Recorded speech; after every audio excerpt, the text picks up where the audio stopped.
নমস্কার বন্ধুরা, সাহিত্যম থেকে প্রকাশিত স্যার আর্থার কোনান ডয়েলের শার্লক হোমস রচনা সমগ্র থেকে চার হাতের স্বাক্ষর গল্পটার 11তম পর্ব আজ পড়ছি। প্রচুর ধৈর্যের সঙ্গে ইন্সপেক্টরটি গাড়িতে বসেছিলেন, কারণ বেশ খানিকটা দেরি হয়েছিল ওয়াটসনের ফিরে আসতে। ওয়াটসন ইন্সপেক্টরকে কালি বাক্সটা দেখাতে তার মুখ কালো হয়ে গেল। হতাশ স্বরে তিনি বললেন, এই হলো তাহলে পুরস্কার? টাকাটা থাকলে সেম প্রাউনার আমি দুজনেই 10 পাউন্ড করে পেতাম। ওয়াটসন বললেন, মিস্টার তেডিউস সল্ট ধনী, নিশ্চয়ই তিনি দেখবেন যাতে আপনারা পুরস্কৃত হন, ধনরত্ন মিলুক আর নাই মিলুক। বেকার স্ট্রিটে গিয়ে মিস্টার এথেলনি জোন্সকে খালি বাক্সটা দেখালে ডিটেকটিভটি শূন্য দৃষ্টিতে তাকিয়ে রইলেন। তারাও সবে পৌঁছেছেন। হোমস কয়েদিটি আর তিনি, কারণ তারা কর্মপন্থা পরিবর্তন করে ঠিক করেন যাবার পথে বেকার স্ট্রিটে খবরটা দিয়ে যাবেন। বন্ধুটি একটা আরাম কেদারায় অভ্যাস মতো নির্বিকার ভঙ্গিতে বসেছিলেন, আর স্মলও তেমনি নির্বিকারভাবে বসেছেন তার মুখোমুখি, কাঠের পাটা ভালো পায়ের উপর রেখে। ওয়াটসন কালি বাক্সটা দেখাতে স্মল চেয়ারে হেলান দিয়ে সশব্দে হেসে উঠলেন। ক্রুদ্ধ স্বরে এথেলনি জোন্স বললেন, মিস্টার স্মল, এ নিশ্চয়ই আপনার কীর্তি। হ্যাঁ, এবং ওগুলো উদ্ধার করতে পারবেন না। বিজয় গর্বে স্মল বললেন, এ লুটের মাল আমার, কিন্তু যখন আমি পাচ্ছি না তখন আর কেউ যাতে না পায় তা তো আমি দেখবই। আমি বলছি, এ দণ্ডরত্নে কারোর দাবি নেই, কেবল আন্দামানের কয়েদি ব্যারাকের 3 জনের আর আমার ছাড়া। এ পর্যন্ত আমি সর্বদাই আমাদের তরফ থেকে ব্যাপারটা কাটি 4 হাতের স্বাক্ষর হয়েই চলেছে। আমি যা করেছি ওরা অবশ্যই তার সমর্থন করত। সল্ট বা মর্স্টেনের সন্তান সন্ততিদের হাতে দেওয়ার চেয়ে টেমসের জলে বিসর্জন দেওয়াটাই তারাও ঠিক বলে মনে করত। আমরা যে আজমতের হয়ে কাজ করছি তা এদের ধনী করবার জন্য নয়। ধনরত্ন আপনারা পাবেন যেখানে চাবিটা আছে, যেখানে বামন চুঙ্গা আছে। যখন দেখলাম আর রক্ষা নেই, আপনাদের লঞ্চের কাছে ধরা পড়ে যাব। লুটের মালটা আমি এক নিরাপদ জায়গায় রেখে দিলাম। এই অভিযানে আপনারা পয়সা করি কিছুই পেলেন না। এথেলনি জোন্স বললেন, আপনি আমাদের ঠকাচ্ছেন মিস্টার স্মল। টেমসের জলেই যদি ফেলে দেওয়ার ইচ্ছা ছিল তাহলে বাক্স শুদ্ধ ফেলাই তো সহজ হতো। স্মল বললেন, ফেলা সহজ হতো বটে, কিন্তু ঠিক তখনই আপনাদের পক্ষে খুঁজে পাওয়াও সহজ হতো।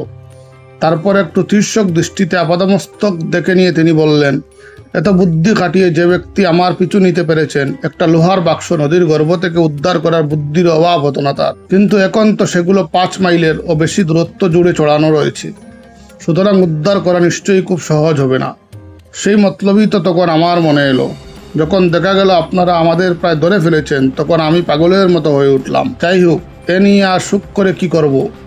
আমার জীবনে উত্থান পতন বহুবার হয়েছে। শিখেছি যে দুধ পড়ে গেলে তা নিয়ে খেতে খেটে লাভ নেই। জোন্স বললেন, আপনি যদি এভাবে বাধা না দিয়ে তদন্তের কাজে সাহায্য করতেন, হয়তো বিচারের সময় কিছুটা সুযোগ পেতে পারতেন। স্মল যেন খিচিয়ে উঠলেন, বললেন, আহা, কি বিচার! কার পাওনা এটা? যদি আমাদের না হয়, কোন বিচারে আমি যাদের এটা পাওনা নয় তাদের হাতে এই সম্পত্তিটা তুলে দেব? তাহলে শুনুন কিভাবে আমি এটা পাই।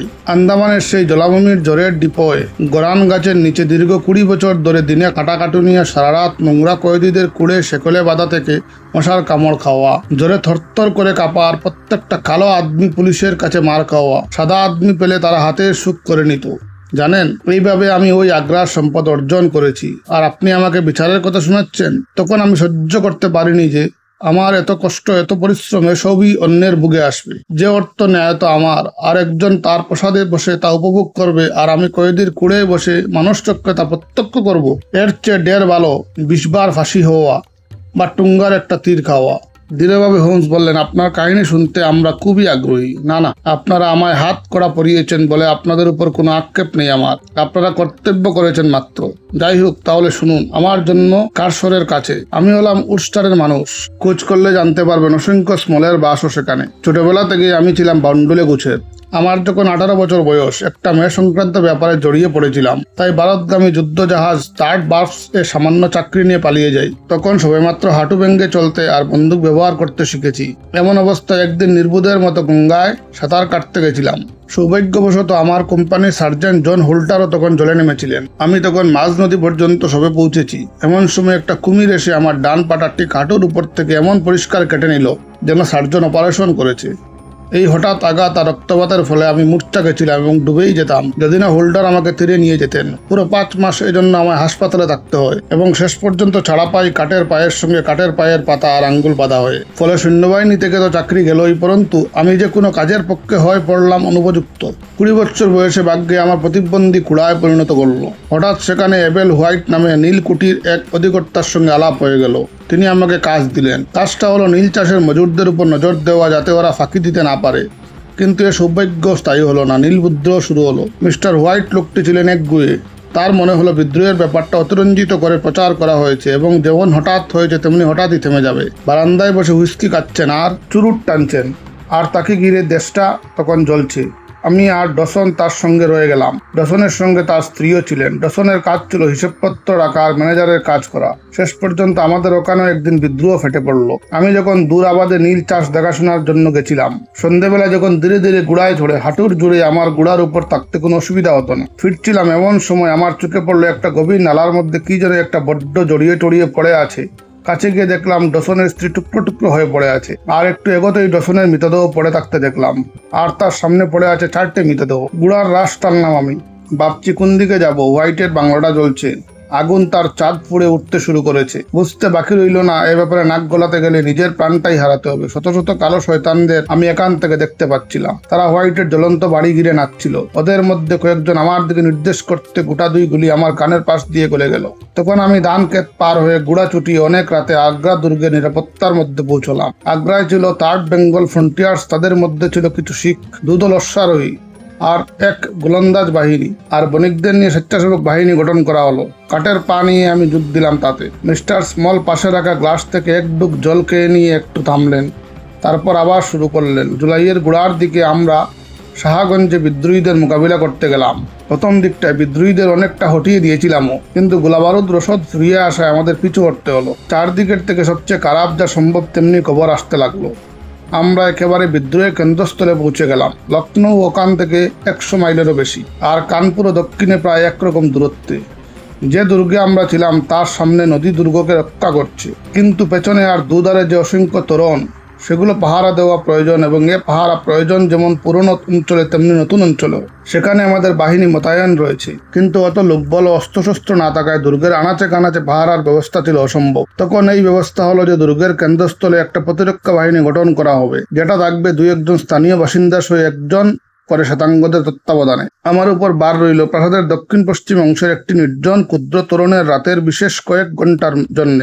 নির্দেশ ছিল যেমন প্রয়োজন হলেই বন্দুকের আওয়াজ করি সঙ্গে সঙ্গে কেন্দ্রীয় বাহিনী থেকে সাহায্য পাঠানো হবে। কিন্তু কেন্দ্রীয় বাহিনীর উপস্থিতি ছিল প্রায় 200 গজ তফাতে, এবং সেখান থেকে আসতে হলে অসংখ্য আঁকাবাঁকা বারান্দা আর রাস্তার গোলক বাধা পার হয়ে। আমার প্রচুর সন্দেহ ছিল আক্রান্ত হলে সাহায্য এসে যথাসময়ে পৌঁছবে কিনা। যাই হোক, এই ছোটখাটো কাজের দায়িত্ব পেয়ে আমার বেশ গর্ববোধ হলো, কারণ প্রথমত আমি ছিলাম সম্পূর্ণ অনভিজ্ঞ এবং দ্বিতীয়ত আমার একটা পা কাঠের। আমি তখন তোরণের বাইরে এসে তাকিয়ে থাকতাম নদীর দিকে। 2 ঘন্টা অন্তর এসে আর রাতের অফিসাররা টহল দিয়ে যেত, লক্ষ্য করতো সবকিছু ঠিকভাবে চলছে কিনা। তৃতীয় দিনের রাতটা ছিল যেমন অন্ধকার তেমনি নোংরা। এক পশলা বৃষ্টিও হয়ে গেছিল। এমন অবস্থায় তোরণের দরজায় ঘন্টার পর ঘন্টা দাঁড়িয়ে থাকাই হলো বেজায় কষ্টকর। রাত 2টো নাগাদ অফিসার টহলদাররা আসায় একঘেয়েমির ক্লান্তি দূর হলো। আমার সঙ্গী আরো 2 জন প্রহরী ছিল। একজন হলো পাঞ্জাবি শিখ মোহাম্মদ সিং আর অন্যজন আবদুল্লাহ খান। দেশলাই জ্বালাবার জন্য যেই না বন্দুকটা নামিয়ে রেখেছি, সঙ্গে সঙ্গে শিখ 2 জন আমার উপর ঝাঁপিয়ে পড়লো। একজন আমার বন্দুক কেড়ে নিয়ে আমার মাথায় টেকিয়ে রাখলো, আর অন্যজন একটা প্রকাণ্ড ছুরা আমার গলার কাছে ধরে দাঁতে দাঁত চেপে একটা শপথ করে বলে উঠল, যদি 1 পাও এগোই তাহলেই সেটা আমার গলায় বসিয়ে দেবে। যে বেশি লম্বা আর ভয়ঙ্কর, যার নাম আবদুল্লাহ, সে বলল, শুনুন সাহেব, হয় আপনি আমাদের দলে আসবেন আর নয়তো চিরদিনের মতো চুপ হয়ে যাবেন। হয় আপনি আপনার খ্রিস্টধর্মের পবিত্র ক্রসের শপথ নিয়ে মনে প্রাণে আমাদের দলে আসবেন, নয়তো আপনার মৃতদেহ পরিকার জলে ফেলে দেওয়া হবে। আমরা শত্রু শিবিরে গিয়ে আমাদের আপনজনের হয়ে লড়বো। এর মাঝামাঝি পথ বলে কিছু নেই, জানবেন। বলুন কি চান, জীবন না মৃত্যু? মন স্থির করবার জন্য সময় দিচ্ছি 3 মিনিট, কারণ সময় খুব কম। টহলদাররা আসার আগে যা করার করতে হবে। আমি বললাম, কি করে মনস্থির করব, যতক্ষণ না শুনছি কি করতে হবে। তবে এটুকু বলে দিচ্ছি যে এমন কিছু যদি হয় যাতে দুর্গের নিরাপত্তায় বাধা পড়তে পারে, তাহলে আমি আদৌ ওর মধ্যে নেই। তোমরা স্বচ্ছন্দে আমার গলায় চূড়া বসাতে পারো। দুর্গের নিরাপত্তার সঙ্গে এর কোনো সম্পর্কই নেই। আপনাকে আমরা যা করতে বলছি ঠিক তাই করতেই আপনারা এদেশে এসেছেন। আপনাকে ধনী করতে চাই আমরা। আজ রাত্রে যদি আপনি আমাদের সঙ্গে কাজ করেন একসঙ্গে মুক্ত কৃপানের নামে, আর যে 3টি শপথ শিখরা ভাঙতে পারে না, তার নামে বলছি, লুটের ধনরত্নের 4 ভাগের 1 ভাগ আপনার। এর থেকে ভালো নিশ্চয়ই কিছু আশা করেন না। আমি জিজ্ঞাসা করলাম, কি সে ধনরত্ন? ধনী হতে কে না চায়? শুধু বললেই চলবে কি করে তা সম্ভব? তাহলে আপনারা বাবার শরীরের অস্থির নামে শপথ করুন, এখন বা পরবর্তীকালে কোনো সময়ে আমাদের কাজে কোনো বাধা দেবেন না বা আমাদের বিরুদ্ধে কোনো কথা বলবেন না। রাজি আছি, যদি তার ফলে দুর্গের উপর কোনো রকম বিপদ না নেমে আসে। তারপর আমরা দুজনে শপথ করব যে ধনরত্নের 4 ভাগের 1 ভাগ আপনি পাবেন, অর্থাৎ সেটা সমান 4 ভাগে ভাগ করা হবে। আমি বললাম, কিন্তু আমরা তো 3 জন, দোস্ত আকবরকে ভাগ করে দিতে হবে। ওরা আসুক, ততক্ষণে আপনাকে ব্যাপারটা খুলে বলছি। তুমি গিয়ে তরুণের কাছে দাঁড়াও মোহাম্মদ সিং, ওদের আসতে দেখলে খবর দেবে। ব্যাপারটা দাঁড়াচ্ছে এরকম সাহেব, একথা আপনাকে এ কারণে বলছি যে আমি জানি কোনো ফিরিঙ্গি শপথ করলে তার সম্মান রাখে, কিন্তু আপনি যদি মিথ্যাবাদী হতেন তাহলে 1000টা মিথ্যা দেবতার নামে শপথ করলে ওই চূড়া আপনার রক্তে লাল হয়ে উঠত, আপনার মৃতদেহ পরিকার জলে পড়ে থাকত।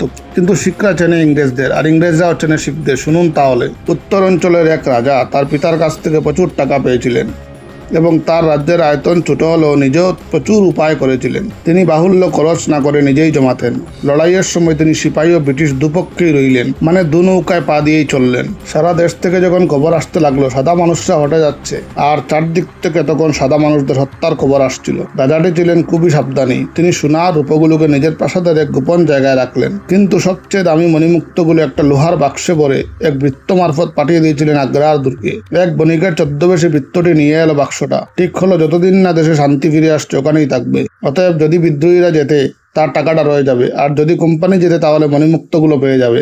সঞ্চিত অর্থরাশি এই ভাগে ভাগ করে সে যুদ্ধে সিপাহীদের পক্ষে, কারণ দেখা গেছিল সীমান্ত অঞ্চলে তাদেরই শক্তি বেশি। এর ফলে লক্ষ্য করবেন সাহেব, তার সম্পত্তি এখন ন্যায্য তো তাদেরই প্রাপ্য হয় যারা বিশ্বস্তভাবে কাজ করে চলেছিল। এই বণিক ছদ্মবেশী বৃত্ত এসে এখন আগ্রায় পৌঁছেছে, আগ্রার দুর্গে প্রবেশ করতে চায়। তার পথের সঙ্গী হল আমার বাবা মায়ের পালিত পুত্র, নাম দোস্ত আকবর। রহস্যটা তার জানা। দোস্ত আকবর বলেছে সে আজ রাতে তাকে নিয়ে যাবে দুর্গের এক পাশের একটা খিড়কির দরজার কাছে, এবং ঠিক হয়েছে এই দরজা দিয়েই নিয়ে আসবে তাকে। এখনই আসবে সে, আর মোহাম্মদ সিং আর আমি তৈরি হয়ে থাকবো তার জন্যে। জায়গাটা নির্জন, কেউ তার আশাটা দেখতে পাবে না। বণিক আজমতের খবর পৃথিবীতে কেউ জানতে পারবে না, আর রাজার সমস্ত মণিমুক্ত আমাদের মধ্যে ভাগ হয়ে যাবে। কি বলেন সাহেব? আমি তখন ভাবলাম, স্মল আরও এক ডুব জল খেয়ে নিয়ে নতুনভাবে শুরু করলেন। টাকাটা পেলে দেশে ফিরে কত কি করা যেতে পারবে, আর আত্মীয় স্বজনেরা কি সাংঘাতিক বিস্ময়ে তাকিয়ে দেখবে তাদের অকর্মণ্য আত্মীয়টি পকেট ভর্তি কত সোনাদানা নিয়ে ফিরেছে। তাই আমি ইতিমধ্যে মনস্থির করে ফেললাম। আবদুল্লাহ খাঁ মনে করলো আমি বুঝি ইতস্তত করছি, তাই সে আরও বুঝিয়ে বলল, ভেবে দেখুন সাহেব, যদি একে বড় অফিসারের কাছে নিয়ে যাওয়া যায়, হয় ওর ফাঁসি হবে, নয়তো ওকে গুলি করে হত্যা করা হবে, এবং মণিমুক্তগুলো কোম্পানির তহবিলে যাবে, এবং তাতে করে কারো কিছু উপকার হবে না। সুতরাং যখন তাকে ধরেছি তখন বাকিটাও বা মণিমুক্তগুলো কোম্পানির হাতে যেমন থাকবে তেমনি থাকবে আমাদের হাতেও। বাগে যা পড়বে আমাদের প্রত্যেকের তাতে প্রচুর টাকা হবে, অথচ কাকপক্ষীটিও জানতে পারবে না। এর চেয়ে ভালো ব্যবস্থা আর কি হতে পারে? বলুন তাহলে সাহেব, আপনি আমাদের দলে আসবেন নাকি আমরা আপনাকে শত্রু বলে মনে করব? আমি বললাম, মনে প্রাণে আমি তোমাদের দলে। বেশ, এই বলে আমার বন্দুকটা ফিরিয়ে দিল সে। আমরা বিশ্বাস করছি আপনাকে, কারণ আমরা জানি আমাদের মতো আপনার প্রতিজ্ঞাও কখনো মিথ্যে হবে না। এখন কেবল আমার ভাই আর বণিকটির জন্য অপেক্ষা করা। বাদামি বাড়ি, মেঘ আকাশে ভেসে যাচ্ছে। বর্ষাকাল, তাই মাঝে মাঝে বৃষ্টি হচ্ছিল। বেশি দূরে দৃষ্টি চলে না। দরজাটার সামনে এক গভীর পরিকা। পরিকার জল সব জায়গায় সমান নয়, কোথাও কোথাও প্রায় শুকনোই বলা চলে, সহজেই পায়ে হেঁটে পার হওয়া যায়। হঠাৎ পরিকার ওপারে একটা ডাকা দেওয়া লণ্ঠনের আলো এক ঝিলিক চোখে পড়ল। তারপর একটা ডিবির আড়ালে অদৃশ্য হয়ে গেল। আবারও দেখা দিল। আস্তে আস্তে সেটি আমাদের দিকে এগিয়ে আসছিল। তারপর আবার সেটা ডিবির আড়ালে অদৃশ্য হয়ে গেল। সোল্লাসে বলে উঠলাম, ওই আসছে। আপনি যথারীতি ওর জবাবদিহি চাইবেন সাহেব। ফিসফিস করে আবদুল্লাহ বললেন, দেখবেন যেন ওর মনে সন্দেহ না জাগে। আমাদের সঙ্গে ওকে দুর্গে আসতে দিন, তারপর যা করবার আমি করব। আপনি এখানে পাহারা দিতে থাকবেন। লণ্ঠনটা নিয়ে তৈরি থাকুন যাতে সঙ্গে সঙ্গে ডাকাটা খুলতে পারেন, যাতে ওই যে সেই লোক এ বিষয়ে নিঃসন্দেহ হতে পারি। পরিকার কাদা জল পেরিয়ে এপারে সে গেটের অর্ধেকটা পর্যন্ত পৌঁছবার পর আমি চাপা স্বরে চ্যালেঞ্জ করলাম, হুকুমদার। উত্তর হলো, বন্ধু। তখন আমি লণ্ঠনটা খুলে পুরো আলোটা ফেললাম ওদের উপর। সামনে ছিল এক বিরাটকায় শিখ।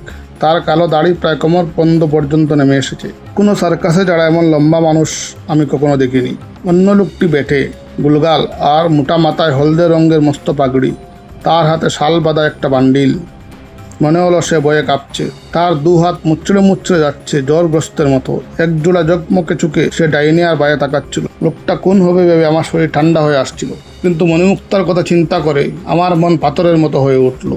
তখনই আমার সাদা মুখ দেখে সে আনন্দসূচক শব্দ করে দৌড়তে দৌড়তে চলে এলো আমাদের কাছে। হাঁপাতে হাঁপাতে বলল, সাহেব, আপনার কাছে আশ্রয় চাইছি আমি। হতভাগ্য বণিক, আজমতকে রক্ষা করুন সাহেব। রাজপুতানা পার হয়ে এসেছি আগ্রা দুর্গে আশ্রয় পাবো বলে। কোম্পানির সঙ্গে সদ্ভাব আছে বলে আমায় মেরেছে, গালাগালি করেছে, আমার সর্বস্ব চিনিয়ে নিয়েছে। ভাগ্যিস সামান্য মালপত্র নিয়ে আমি আপনার আশ্রয়ে নিরাপদ জায়গায় পৌঁছে গেছি। আমার এই তুচ্ছ বাক্সে সংসারের টুকিটাকি কিছু জিনিস আছে যার মূল্য খুবই সামান্য, তবে আমার কাছে এর মূল্য অনেকখানি, না হলে সংসার চলবে না। তবে আশ্রয় পেলে আপনাকে আর আপনার সরকারকে আমি পুরস্কৃত করব। আমি একেবারে ভিখারি নই। ওর সঙ্গে বেশি কথা না বলে ওকে প্রধান প্রহরীর কাছে পাঠিয়ে দিলাম। 2 শিখ চলল ওর দুপাশে, আর দৈত্যকায় শিখটি পেছনে পেছনে। অন্ধকার তোরণটা ওরা এইভাবে পার হয়ে গেল। লন্ঠন নিয়ে আমি গেটের কাছে রয়ে গেলাম। নির্জন বারান্দাটা পার হয়ে ওদের চলে যাওয়ার পায়ের শব্দ শোনা গেল। হঠাৎ থেমে গেল শব্দটা। তারপর কানে এলো দস্তাদস্তির আর প্রহারের শব্দ। পর মুহূর্তেই মহা আতঙ্কের সঙ্গে শোনা গেল দ্রুত পায়ের শব্দ আমার দিকে এগিয়ে আসছে। তারপর দেখলাম তার মুখ থেকে রক্ত ঝরছে, আর বাঘের মতো তাকে তাড়া করে আসছে সেই বিরাট চেহারা, কালো দাড়িওয়ালা শিখটা, হাতে তার দড়ালো ছুরা। বণিকটা এত জোরে দৌড়াচ্ছিল যেমনটি আমি আর কোনো মানুষকে দেখিনি। লক্ষ্য করলাম সে ক্রমেই শিখটাকে পেছনে ফেলে যাচ্ছে, এবং বুঝতে পারলাম যদি সে আমাকে পেরিয়ে ফাঁকা জায়গাটায় পৌঁছে যেতে পারে তাহলে আর ওকে ধরাই যাবে না। মুহূর্তের জন্য আমার মনটা নরম হয়ে উঠল। পর মুহূর্তে মণিমুক্তর কথাটা মনে পড়তে হিংস্র হয়ে উঠলাম। আমার পাশ কেটে সবেগে যাওয়ার সময় তার 2 পায়ের মাঝখানে আমার সাদা বন্দুকটা লাগিয়ে দিতেই সে খরগোশের মতো ডবল ডিগবাজি খেয়ে পড়ে গেল। টলতে টলতে উঠবার আগে শিখটা তার উপর ঝাঁপিয়ে পড়ে দুবার ছুরাটা তার শরীরে বসিয়ে দিল।